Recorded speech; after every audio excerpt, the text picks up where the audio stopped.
गणेश चतुर्थी के शुभ अवसर पे हम आपको अपने इस वीडियो में गणेश चतुर्थी से संबंधित 4 कथाएं जो प्रचलित हैं उनका श्रवण कराएंगे। तो चलिए वीडियो शुरू करते हैं। पहली कथा। पौराणिक एवं प्रचलित श्री गणेश कथा के अनुसार एक बार देवता कई विपदाओं में घिरे थे। तब वह मदद मांगने भगवान शिव के पास आए। उस समय शिव के साथ कार्तिकेय और गणेश जी भी बैठे थे। देवताओं की बात सुनकर शिव जी ने कार्तिकेय व गणेश जी से पूछा कि तुम में से कौन देवता के कष्टों का निवारण कर सकता है। तब कार्तिकेय व गणेश जी दोनों ने ही स्वयं को इस कार्य के लिए सक्षम बताया। इस पर भगवान शिव ने दोनों की परीक्षा लेते हुए कहा कि तुम दोनों में से जो सबसे पहले पृथ्वी की परिक्रमा करके आएगा वही देवता की मदद करने जाएगा। भगवान शिव के मुख से ये वचन सुनते ही कार्तिकेय अपने वाहन मोर पर बैठकर पृथ्वी की परिक्रमा के लिए निकल गए, परंतु गणेश जी सोच में पड़ गए कि वह चूहे के ऊपर चढ़कर सारी पृथ्वी की परिक्रमा करेंगे तो इस कार्य में उन्हें बहुत समय लग जाएगा। तभी उन्हें एक उपाय सूझा। गणेश अपने स्थान से उठे और अपने माता पिता की 7 बार परिक्रमा करके वापस बैठ गए। परिक्रमा करके लौटने पर कार्तिकेय स्वयं को विजेता बताने लगे। तब शिव जी ने गणेश जी से पृथ्वी की परिक्रमा न करने का कारण पूछा। तब गणेश जी ने कहा, माता पिता के चरणों में ही समस्त लोक है। ये सुनकर भगवान शिव ने गणेश जी को देवताओं के संकट दूर करने की आज्ञा दी। इस प्रकार भगवान शिव ने गणेश जी को आशीर्वाद दिया कि चतुर्थी के दिन जो तुम्हारा पूजन करेगा और रात्रि में चंद्रमा को अर्घ देगा उसके तीनों ताप यानी दैविक ताप तथा भौतिक ताप दूर होंगे। इस व्रत को करने से व्रतधारी के सभी तरह के दुख दूर होंगे और उसे जीवन के भौतिक सुखों की प्राप्ति होगी। चारों तरफ से मनुष्य की सुख समृद्धि बढ़ेगी। पुत्र पौत्रादि धन ऐश्वर्य की कमी नहीं होगी। दूसरी कथा। एक समय की बात है, राजा हरिश्चंद्र के राज्य में एक कुम्हार था। वह मिट्टी के बर्तन बनाता था, लेकिन वे कच्चे रह जाते थे। एक पुजारी की सलाह पर उसने इस समस्या को दूर करने के लिए एक छोटे बालक को मिट्टी के बर्तनों के साथ आवा में डाल दिया। उस दिन संकष्टी चतुर्थी का दिन था। उस बच्चे की माँ अपने बेटे के लिए परेशान थी। उसने गणेश जी के बेटे की कुशलता की प्रार्थना की। दूसरे दिन जब कुम्हार ने सुबह उठकर देखा तो आवा में उसके बर्तन तो पक गए थे, लेकिन बच्चे का बाल बांका भी नहीं हुआ था। वह डर गया और राजा के दरबार में जाकर सारी घटना बताई। इसके बाद राजा ने उस बच्चे को और उसकी माँ को बुलवाया तो माँ ने सभी तरह के विघ्न को दूर करने वाले चतुर्थी का वर्णन किया। इस घटना के बाद से महिलाएं संतान और परिवार के सौभाग्य के लिए चतुर्थी का व्रत करने लगी। तीसरी कथा। एक समय की बात है कि विष्णु भगवान का विवाह लक्ष्मी जी के साथ निश्चित हो गया। विवाह की तैयारी होने लगी, तभी देवताओं को निमंत्रण भेजे गए, परंतु गणेश जी को निमंत्रण नहीं दिया। कारण जो भी हो रहा हो, अब भगवान विष्णु की बारात जाने का समय आ गया। तभी सभी देवता अपनी पत्नियों के साथ विवाह समारोह में आए। सबने देखा कि गणेश जी कहीं दिखाई नहीं दे रहे हैं। तब वे आपस में चर्चा करने लगे कि क्या गणेश जी को नहीं न्योता दिया गया या स्वयं गणेश जी नहीं आए हैं। सभी को इस बात पर आश्चर्य होने लगा।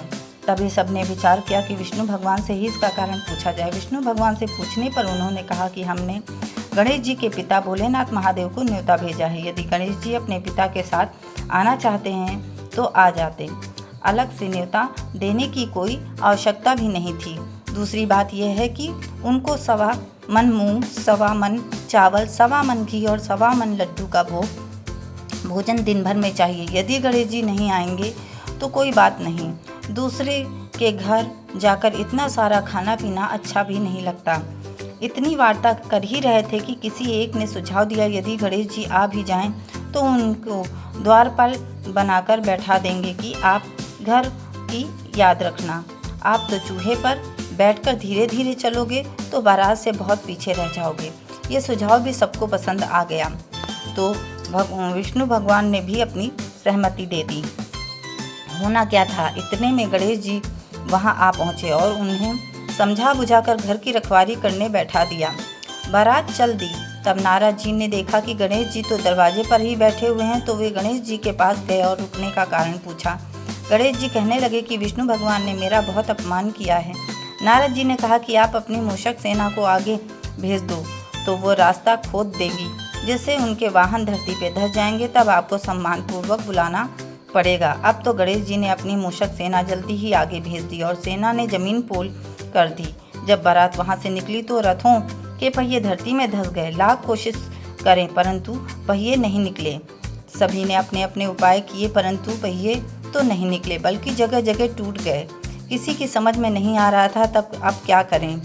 तब तो नारद जी ने कहा, आप लोगों ने गणेश जी का अपमान करके अच्छा नहीं किया। यदि उन्हें मना कर लाया जाए तो आपका कार्य सिद्ध हो सकता है और यह संकट टल सकता है। शंकर भगवान ने अपने दूत नंदी को भेजा और वे गणेश जी को लेकर आए। गणेश जी का आदर सम्मान के साथ पूजन किया। तब कहीं रथ के पहिए निकले। अब रथ के पहिए निकल गए परंतु वे टूट फूट गए थे। उन्हें सुधारे कौन। पास के खेत में खाती काम कर रहा था, उसे बुलाया गया। खाती अपना कार्य करने के पहले श्री गणेशाय नमः कहकर गणेश जी की वंदना मन में ही करने लगा। देखते ही देखते खाती ने सभी पहियों को ठीक कर दिया। तब खाती कहने लगा कि हे देवताओं, आपने सर्वप्रथम गणेश जी को नहीं मनाया होगा और ना ही उनका पूजन किया होगा, इसलिए तो आपके साथ ये संकट आया। हम तो मूर्ख अज्ञानी हैं, फिर भी पहले गणेश जी को पूजते हैं, उनका ध्यान करते हैं। आप लोग तो देवतागण हैं, फिर भी आप गणेश जी को कैसे भूल गए। अब आप लोग भगवान श्री गणेश की जय बोलकर जाएं तो आपके सब काम बन जाएंगे और कोई संकट भी नहीं आएगा। ऐसे कहते हुए बारात वहां से चल दी और विष्णु भगवान का लक्ष्मी जी के साथ विवाह संपन्न करा के सभी सकुशल घर लौट आए। चौथी कथा। श्री गणेश चतुर्थी व्रत की पौराणिक कथा के अनुसार एक बार भगवान शिव तथा माता पार्वती नर्मदा नदी के किनारे बैठे थे। वहां माता पार्वती ने भगवान शिव से समय व्यतीत करने के लिए चौपड़ खेलने को कहा। शिव चौपड़ खेलने के लिए तैयार हो गए परंतु इस खेल में हार जीत का फैसला कौन करेगा, यह प्रश्न उनके समक्ष उठा।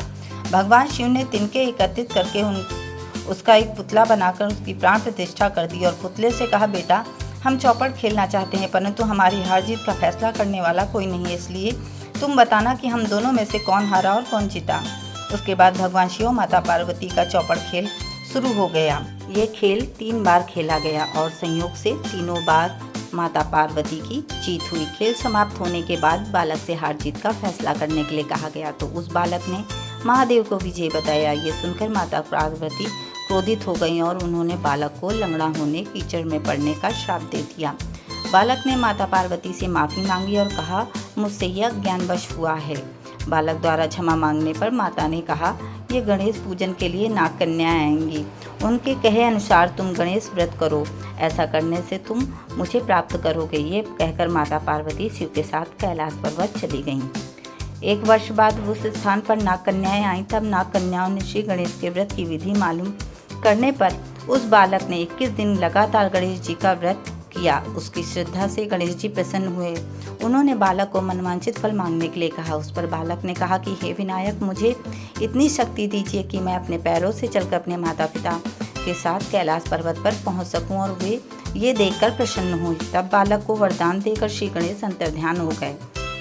इसके बाद वह बालक कैलाश पर्वत पर पहुंच गया और कैलाश पर्वत पर पहुंचने की अपनी कथा उसने भगवान शिव को सुनाई। चौपड़ वाले दिन से माता पार्वती शिव जी से विमुख हो गई थीं।